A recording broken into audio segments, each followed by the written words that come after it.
Trump from Twitter was clearly a kind of cultural event. It must have actually been traumatic for Trump. Why? Because he lived on Twitter. I mean, it was part of his identity. It was the way he disclosed his personality to America. And of course, it was his way of getting around the media. That's what made his Twitter so powerful. I actually think Trump was one of the funniest and most effective tweeters of all time. When people would say to me, "Oh, Dinesh, please find a way to take away his Twitter." His congressman would say this to me. And I'd be like, take away his Twitter and do what? Give it to you? What would you do with it? You wouldn't have the slightest idea. So Trump, I'm sure, took this as a heavy blow. Now, who suspended Trump on Twitter? You might think the answer is, well, we all know it's Jack Dorsey. But in reality, the true architect of this was apparently a woman named Vijaya Gadde, an Indian woman, a descendant, the child of Indian parents who moved to America in the 1970s, early 80s. A woman who went to Cornell and New York University Law School and then went off to Silicon Valley. Now, Vijaya Gadde is probably part of the great Indian diaspora. These are very conservative Indian families that have come to America with conservative values. If you look at the way they behave, it's like to the right of Pat Robertson.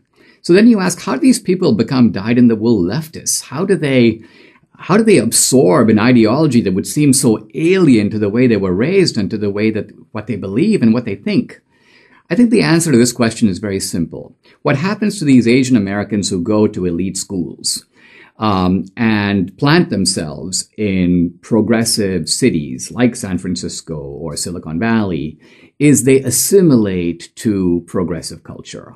In other words, they want to become American, and becoming American for them means assimilating to the culture of Yale or the culture of Cornell or the culture of San Francisco. Now, when they do this, they have to become artificial people, and what I mean by that is they have to come up with made-up stories about all the great gender discrimination that they suffered and how they're victims of racism from start to finish. And many of these stories are either laid on thick, exaggerated, or made up out of whole cloth.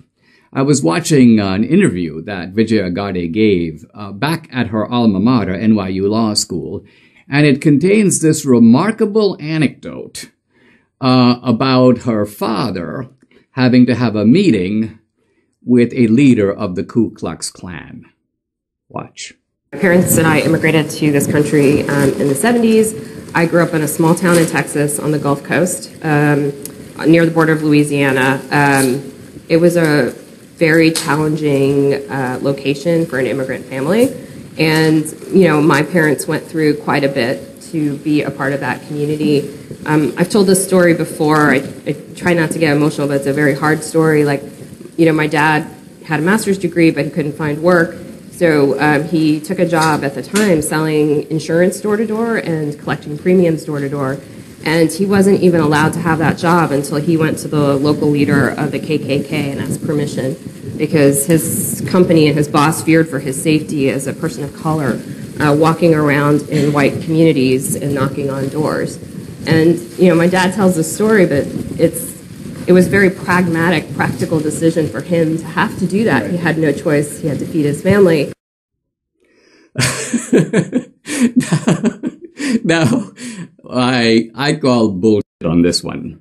My reaction is that this is not, in fact, true. I can't believe it. It makes no sense to me. Okay, Vijaya Gadde, if you want to keep telling this story, here's what I suggest. Give me the name of your father, if he's still around. Give me the name of this so-called KKK leader that your father had this session with. To get his endorsement. And I will verify the story and give the result, whatever it is, here on this show. The reason I don't believe it is when I hear stories about things that that rub me the wrong way, I try to create a mental picture of what must have happened. And so here is my imaginative rendition of the meeting of Vijaya Gadde's father and the leader of the Ku Klux Klan. Ding dong. Who the hell are you? I am Mr. Gadde. What are you doing here? I am here to seek your endorsement. Are you some kind of Italian? No, I am actually Indian. What tribe? No. I am Asian Indian. I am from India. Do you know what we do with people like you? I have heard some very troubling stories. Well, what the hell do you want? I would like to seek your endorsement. For what? Well, I would like to sell insurance in this community, and I am informed that your endorsement will enable me to do that unimpeded. I don't know what the hell you just said, but listen, buddy, you go do it. Let me just give you one piece of advice. Wear a Confederate hat. Oh, that will be absolutely no problem. I like hats. Well, get the hell out of here. And then, when Mr. Gotti leaves, a voice from the back room to the Ku Klux Klan leader. Hey, Jasper, who was that out there? Mildred, you won't believe what the tide just brought in. Well, that's my skit. And as you can see, it's a little far-fetched.